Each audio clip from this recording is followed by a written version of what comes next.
Hola, soy Implantada y hoy estamos repartiendo mascarillas en el Centric Historic de Valencia.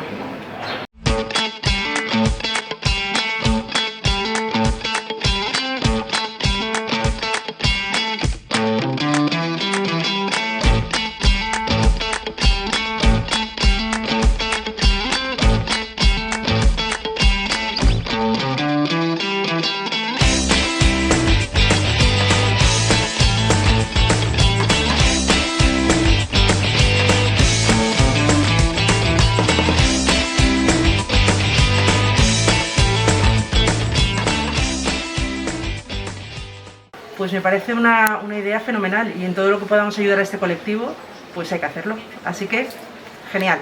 Bueno, pues havent rebut esta mascareta de l'Associació de Sordos de València i que junta al Comercio Centro de València anem a distribuir i per a que les persones sordes puguen realitzar les compres debidament.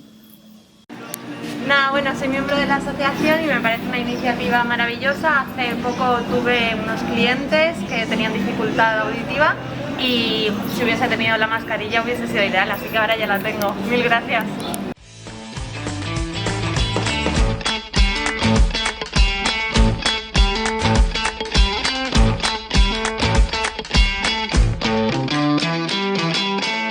La accesibilidad a la comunicación es muy importante.